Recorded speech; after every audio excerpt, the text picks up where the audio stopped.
Happy Dussehra to all. आज दशहरे का दिन है और इसी के साथ अपना सेशन शुरू करेंगे हम लोग। मगर सबसे पहले प्रभु श्री राम से, भगवान से आप सबके लिए यही विश है कि आप सब लोग ज़िंदगी में बहुत आगे बढ़ें और हमेशा खुश रहें, क्योंकि ज़िंदगी का एक ही मोटो है, वो क्या है? खुश रहना। खुशी के लिए सब कुछ सही है, तो हमेशा खुश रहें। और इसी के साथ आज अपना सेशन शुरू करते हैं। तो आज के सेशन में जो है वो है बंगाल क्यों जरूरी है, why Bengal is important. Bengal क्यों जरूरी है, क्यों रॉबर्ट क्लाइव बंगाल के पीछे पड़ा है, क्यों ब्रिटिशर्स बंगाल के पीछे पड़े हैं। इसी सवाल को आज हम लोग यहाँ पे जानेंगे और देखेंगे बंगाल हमारा क्यों आवश्यक है, बंगाल क्यों जरूरी है, क्यों सब बंगाल के ही पीछे पड़े हैं। तो आज हम लोग इसको शुरुआत से देखते हैं और बंगाल क्यों जरूरी है इसके ऊपर चर्चा करते हैं।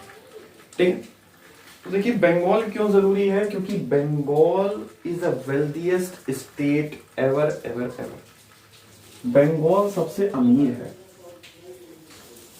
ठीक है, वेल्थीएस्ट है ये बहुत अमीर जगह है, ये बहुत अमीर जगह है। मुगल इसे पैराडाइज कहते थे, ठीक है। क्यों? क्योंकि यहाँ इतना धन है, इतनी संपदा है, ठीक है। क्यों? क्योंकि ये रिच है।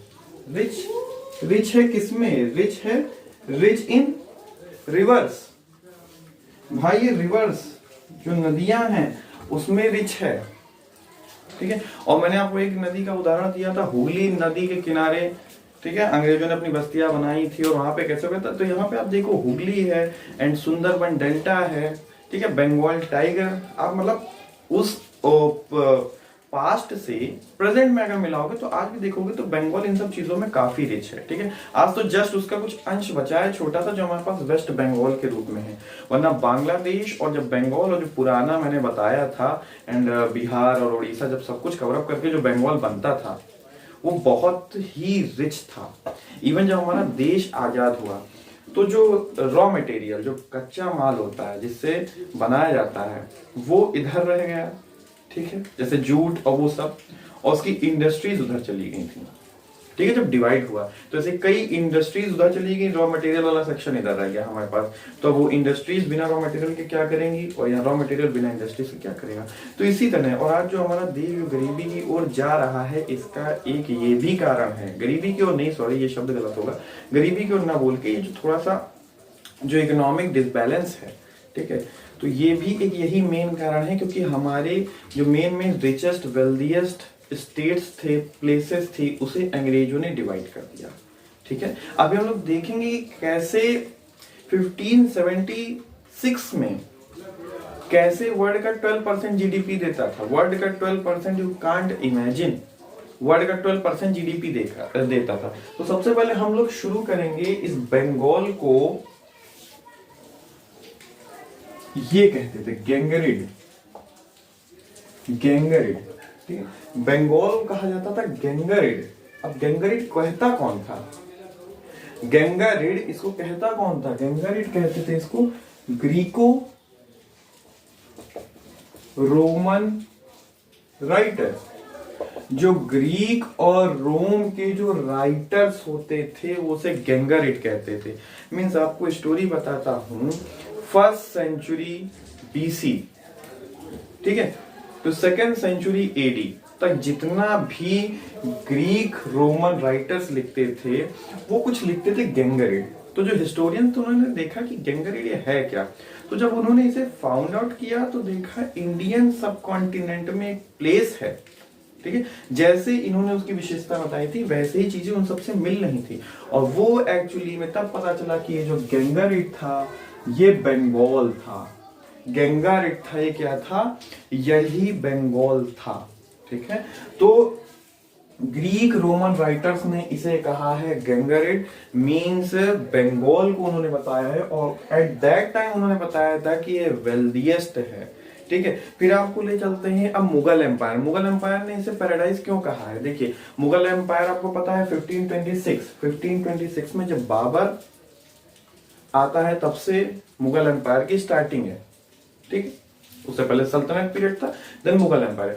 1526 में आ गया है। और 1576 में आप देखिए 1576 इन 1576 जब बंगाल एनेक्स हो जाता है, ठीक है, जब बंगाल आ जाता है मुगल सल्तनत के अंदर, जब बंगाल आ जाता है मुगल सल्तनत के अंदर, तो जो उस टाइम का बादशाह होता है वो उसे क्या कहता है, वो उसे कहता है कि ये वेल्दिएस्ट सूबा है, वेल्दिएस्ट सूबा है। मीन सूबा, सूबा शब्द आज भी यूज किया जाता है कि सूबे के मुख्यमंत्री, यही तो यूज किया जाता है यूपी के मुख्यमंत्री के लिए, किसी भी स्टेट के। तो सूबा मींस एज अ स्टेट। तो उस जमाने में सोचिए 1576 में बंगाल सबसे वेल्दिएस्ट था। 1576 में बंगाल सबसे वेल्दिएस्ट स्टेट था एट दैट टाइम, और तब से वो बना रहा, ठीक है, तब से वो वेल्दिएस्ट स्टेट बना रहा। और ये है कि 12%, आप यकीन नहीं करोगे, 12% ये वर्ल्ड का जीडीपी देता था उस समय, 12% वर्ल्ड का जीडीपी देता था। और एक और खास बात बताता हूं कि पूरा यूरोप मिलके 12% नहीं दे पाता था। मींस एट द टाइम पूरा यूरोप मिल के 12% नहीं दे पा रहा है, और हमारे इंडिया का अकेला बंगाल 12% दे रहा था एट दैट टाइम, ठीक है। एट दैट टाइम हमारा जो है 12% बंगाल दे रहा है, और पूरा यूरोप मिलके 12% नहीं दे पा रहा था। अब आप समझते हो कि अंग्रेजों ने हमारे एरिया को कितना नुकसान पहुंचाया है। कि अगर शायद अंग्रेज ऐसा न करते, इस बंगाल को न डिवाइड करते, और शायद आज बांग्लादेश भी हमारे अंतर्गत आता होता, तो आपको पता है ये कितना अच्छा होता। 12% वर्ल्ड का जीडीपी, पूरे वर्ल्ड का जीडीपी यूरोप मिलके इतना नहीं दे पा रहा है, ठीक है। तो यहां तक ये स्टोरी हो गई। अब देखिए, मैंने पिछली बार में आपको बताया था कि प्लासी का वॉर हुआ था, प्लासी का बैटल होता है। अगर नहीं आते तो मैं फिर से बता देता हूं, 1757 में प्लासी का बैटल होता है। 1757 में प्लासी का बैटल होता है। और एक और नोट आपको बता दूं, देखिए बाहर से थोड़ी सी अनवांटेड नॉइज आ रही है, क्योंकि आज रेनी डे ही कह लीजिए, क्योंकि सुबह से इतना भारी बारिश हो रही है। दशहरा के दिन इतनी भारी बारिश हो रही है, जितने लोग भी घरों में हैं, ये सब मुझे नहीं पता नहीं क्यों पकड़ पकड़ बोल रहे हैं, ठीक है। इसलिए थोड़ी सी अनवांटेड नॉइस है, आप थोड़ा सा उसे इग्नोर करिए और मेरी बातों पे ध्यान दीजिए प्लीज। मुझे पता है अगर आप ईयरफोन लगाएंगे तो अनवांटेड नॉइस भी आ जाएंगी, मगर मैं कोशिश करूंगा कि ये ज्यादा से ज्यादा नॉइज ये सब रिमूव हो पाए और आप आराम से कंफर्टेबल तरीके से वीडियो देख पाओ। जो भी इनकन्वीनियंस हो रहा है उसकी वजह से मैं बहुत बहुत आपसे क्षमा मांगता हूँ, मगर अब मैं भी कुछ नहीं कर सकता, ठीक है। मगर मैं जितना हो सकता है अपनी तरफ से पूरी कोशिश करूंगा कि ये नॉइस ना आए, ठीक है। Thank you for your support. तो मैं कह रहा था कि 1757 में क्या होता है, आपको पता है बैटल ऑफ प्लासी होता है। 1757 में बैटल ऑफ प्लासी होता है, किसके बीच में, मैं आपको फिर से याद दिला देता हूँ। और उसकी क्यों, मैं अब आप सोचो कि 1757 ने क्यों बता रहा है बंगाल में, रीजन है उसका। देखिए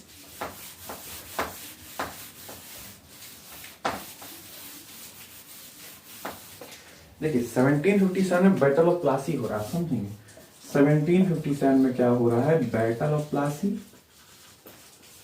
बैटल ऑफ प्लासी हो रहा है, ठीक है, बैटल ऑफ प्लासी हो रहा है। और ये 1757 में प्लासी बैटल हो रहा है। प्लासी प्लेस कहाँ है, प्लासी प्लेस है बंगाल में, प्लासी प्लेस है बंगाल में। और किसके किसके बीच में हो रहा है, आपको पता है, रॉबर्ट क्लाइव वर्सेस कौन, सिराजुद्दौला,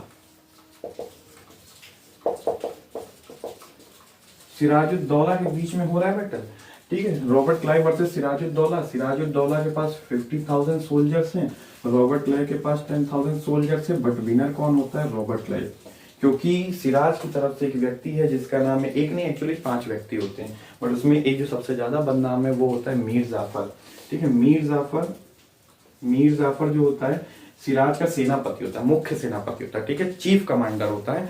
उसको क्या करता है रॉबर्ट क्लाइव, उसको अपनी साइड मिला लेता है। कहता है कि अगर तुम, सिराज जब कहे कि सेना हमला करो रॉबर्ट क्लाइव के ऊपर, तो मीर जाफर अपनी सेना को मना कर देगा और फिर सिराज की सेना नहीं हमला करेगी। और सेम ऐसा ही होता है। तो और मीर जाफर इसके बाद, ये तो इसकी डेथ हो जाती है। और मीर जाफर क्या होता है, इसकी प्लेस पे क्या बन जाता है, नवाब बन जाता है बंगाल का।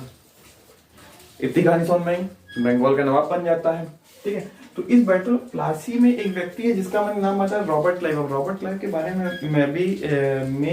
मैंने बताया था। अब रॉबर्ट क्लाइव क्या है, रॉबर्ट क्लाइव एक नहीं, ईस्ट इंडिया कंपनी में बाबू होता है, एक क्लर्क होता है। क्लर्क से वो कैसे गवर्नर बनता है, ठीक है, क्लर्क से वो गवर्नर बनता है और फिर क्लर्क से और इंडिया में 2 बार गवर्नर बन के आता है। ठीक है, तो रॉबर्ट क्लाइव क्या है, गवर्नर सॉरी गवर्नर बनता है। उसके बाद क्या होता है, जब ये मतलब देखिए रॉबर्ट क्लाइव ने यहाँ पे इसको हरा दिया अपने 10,000 सैनिकों के साथ, तो अंग्रेजों ने भी देखा यार ये योग्य व्यक्ति है। ठीक है, फिर उसके बाद कुछ ऐसी कंडीशंस आती हैं, अभी इतना वाइड में नहीं बताएंगे कि क्या होता है, क्योंकि अभी एनसीईआरटी सेशन चल रहा है। ठीक है, कि ये वापस लंदन जाता है। जब ये लंदन जाता है तो इसका कथन सुनिएगा, उसका कथन सुन के शायद आपको शक्ति मिलेगी। ठीक है, एनेक्स करने की शक्ति मिलेगी, किसी भी चीज को हथियाने की शक्ति मिलेगी। ठीक है, क्या ब्रेन था, आपको पता है जब, क्योंकि मैंने एक चीज बताया था, क्योंकि ये बंगाल का गवर्नर नहीं था, आपको पता होना चाहिए एट दैट टाइम ये बंगाल का गवर्नर नहीं था। ठीक है, एट दैट टाइम ये बंगाल का गवर्नर नहीं था।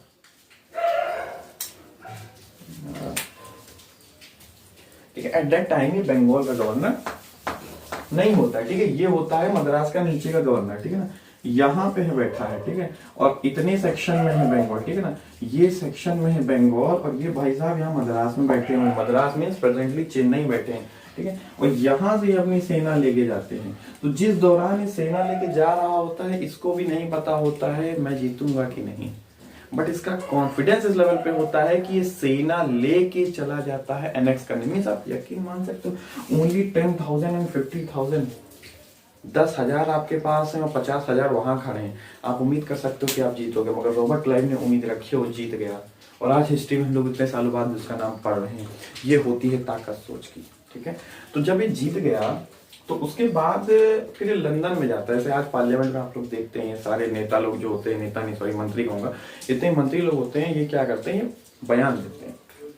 ठीक है, बयान देते हैं कि उसके बाद सब लोग अपने अप्रिशिएट करते हैं। तो एक इसने भी बयान दिया, ये कहता है अध्यक्ष महोदय, मुझे भी नहीं यकीन होता है कि मैंने बंगाल जीत लिया, मुझे भी नहीं यकीन होता है कि मैंने बंगाल जीत लिया। और बंगाल जीत लिया, उसके बाद के जो इसके शब्द हैं वो बहुत ही महत्वपूर्ण हैं। वो शब्द क्यों महत्वपूर्ण हैं, क्योंकि ये कहता है कि इस इंडिया का या भारत का या वहां का, मतलब ये रिप्रेजेंट करता है वहां, क्योंकि क्योंकि उतने टाइम में इंडिया के रेफरेंस में बोल रहा था, तो ये कहता है वहां। ठीक है, वहां का सबसे शक्तिशाली शासक, वहां का सबसे शक्तिशाली शासक मेरे लिए काम कर रहा है, मेरे इशारों पर काम कर रहा है। ठीक है, सबसे जो होता है वेल्दीएस्ट स्टेट मेरी दया पर चल रहा है, सबसे वेल्दीएस्ट स्टेट मेरी दया पर चल रहा है। मीन सबसे शक्तिशाली शासक जो है मेरे इशारों पर काम कर रहा है, सबसे वेल्दीएस्ट स्टेट, सबसे संपन्न राज्य मेरी दया पर चल रहा है। और महाजन, महाजन मतलब कि जो उधार पे आपको पैसा देते हैं, देन उसके बाद आपका काम हो जाए वो पैसा वापस लौटा दो, तो उसे महाजन कहते हैं। ठीक है, जो आज का सिस्टम चलता है banking system, at that time महाजन उसे कहते थे कि आपने कुछ अपना गिरवी रख दिया, उन्होंने उतना पैसा उठा के दे दिया। तो कहता है उस राज्य के सबसे अमीर महाजन, उस राज्य की लाइन बहुत अच्छी है, उस राज्य के सबसे अमीर महाजन, सबसे संपन्न महाजन, सबसे धनी महाजन मेरे चेहरे पर एक मुस्कुराहट देखने के लिए एक दूसरे की गिरेबां पकड़ने के लिए तैयार थे। आप यकीन कर सकते हो, वो कह रहा है कि मतलब ये उसका बयान है जो कि लंदन में रिकॉर्डेड रखा है, जो उसने वहां की समिति में दिया है कि सबसे शक्तिशाली शासक मेरे ही इशारों पर चल रहा है, सबसे संपन्न राज्य जो है मेरी दया पर चल रहा है, और उस स्टेट के जो सबसे अमीर महाजन हैं, सबसे अमीर लोग हैं, वो मेरे चेहरे की एक मुस्कुराहट देखने के लिए एक दूसरे की गिरेबां पकड़ने के लिए तैयार है। और मैं जिस ओर जा रहा हूं, मेरे एक हाथ जवाहरात हैं, एक हाथ सोना है। फिर वो कहता है अध्यक्ष महोदय मुझे भी नहीं पता है क्या है। और मतलब वो ऐसा जता रहा है कि यार मैं जीतने तो निकला था मगर मुझे पता नहीं था कि इतना कुछ हो जाएगा। ऐसा रॉबर्ट क्लाइव का कहना है। तो रॉबर्ट क्लाइव के कथन जो है जो कि रिकॉर्डेड है इंग्लैंड में, और ये चीज जो मैंने बोली है ये चीज एनसीईआरटी में लिखी है अलग से बॉक्स बना के।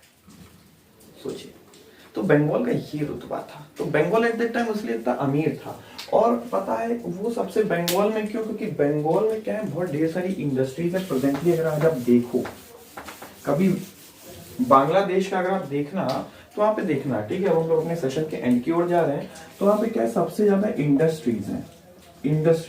अच्छा आप कभी एक चीज सोच सकते हो कि जो वर्ल्ड वॉर हुआ था उसमें जो जापान पे जो बम गिरा था नागासाकी और हिरोशिमा पे, और नागासाकी और हिरोशिमा पे ही क्यों गिरा, वो कहीं और क्यों नहीं गिरा? क्यों? क्योंकि वो जो थे सबसे समृद्ध शहर थे, सबसे इकोनॉमिक स्टेट थे, सबसे ज्यादा पॉपुलेटेड स्टेट थे, इसलिए उस पे गिरा। सेम वही केस हमारे बंगाल का था। अब हमारे पे बम तो नहीं गिरा, बम गिरा वो तो रिकवर हो गए, ठीक है, जापान वापस अपने उस कंडीशन पे आ गया है कि कई इंडेक्सेस में वो टॉप पे फर्स्ट में रहता है, थर्ड पे रहता है, सेकंड पे रहता है। मगर हमारा जो उन्होंने बम गिरा के गए हैं वो तो तबाही कर दिया, ठीक है, हमारे पे जो इंग्लैंड वाले बम गिरा के गए वो तो तबाह कर दिया। जो बांग्लादेश पूरा हमारा बांट के रख दिया सब, क्योंकि कर्जन ने 1905 में बांटा था, उसका कई बार वो बढ़ गया, अंततः बांग्लादेश बनी गया अलग देश। हमारे पास छोटा सा एक जगह बचा, दैट इज वेस्ट बंगाल, ठीक है। तो आगे तो क्या है, तो इसीलिए क्योंकि इंडस्ट्रीज थी, ठीक है, हम वहां पे एट दैट टाइम इंडस्ट्रीज थी, सिल्क की इंडस्ट्रीज थी, ठीक है ना, सिल्क की इंडस्ट्रीज थी। इसी तरह कई 1 2 3 4 5 बहुत ढेर सारी इंडस्ट्रीज थी। बट जब हमारा देश डिवाइड हुआ, सॉरी हाँ ठीक है, बट जब ये दो भागों में बट गया, वेस्ट बंगाल एंड बांग्लादेश, तो काफी चीजें इधर रह गई, काफी चीजें उधर चली गई। तो क्योंकि देश के बीच में एक सीमा बन गई है, तो ये बहुत बड़ी प्रॉब्लम है, ठीक है। और आपको पता है विकिपीडिया पे ये भी दिया हुआ है कि वहां के लोग सबसे वेल्दीएस्ट लोग होते थे। मींस अगर आप एट दैट टाइम मुगल के समय से लेके जब तक हमारा कर्जन वाला कांड नहीं हुआ था 1905 वाला बंगाल का डिवीजन वाला, उससे पहले अगर आप चाहते तो आप देखते वहां के लोग का रहन सहन ही अलग लेवल का है। मीन्स सब अंबानी है वहां, सब अंबानी है। आप इमेजिन नहीं कर सकते कि कितना वो लोग का रहन सहन ही लगता है। और इवन अगर आप जो भी अगर आप मूवमेंट की, इंडियन मूवमेंट, नेशनल मूवमेंट की अगर आप पिक्स देखेंगे तो उसमें पता चलेगा जितने भी मुखर्जी, जितने भी बैनर्जी, ठीक है, जितने भी ये सब लोग थे सब वहीं के थे। इनका की पहनावा देखिएगा, वो आज जो लोग शादी में चाइनीज कट कोट पहन के आते हैं वो लोग उतने टाइम वो पहन के आते थे, ठीक है, ब्लेजर और वो सब उतने टाइम पहनते थे। आपको पता चल जाएगा कि बंदा अलग से बांग्लादेश का है, सॉरी बंगाल का है, सॉरी बंगाल का, को पता लग जाएगा उनके पहनावे से। तो इसलिए बंगाल क्योंकि सबसे अमीर जगह थी इसलिए वो जरूरी थी, ठीक है, इसलिए वो जरूरी थी, ठीक। तो अब नेक्स्ट वीडियो में हम लोग देखेंगे कि भैया जब बंगाल जीत लिया उसके बाद की क्या प्रॉब्लम्स थी इंडियंस के लिए, क्योंकि अंग्रेजों के हाथ में तो सोने की मुर्गी लग गई। अब उसके बाद की क्या प्रॉब्लम्स, ठीक है। तो इसी के साथ आज का सेशन खत्म होता है और मुझे उम्मीद है कि बंगाल को क्यों एनेक्स करने के लिए मुगल से लेके अंग्रेज तक सब लोग पीछे पड़े थे ये आपको समझ में आ गया हो, क्योंकि बहुत ही प्रॉस्पेरस कंट्री थी ये, सॉरी बहुत ही प्रॉस्पेरस प्लेस या स्टेट थी ये।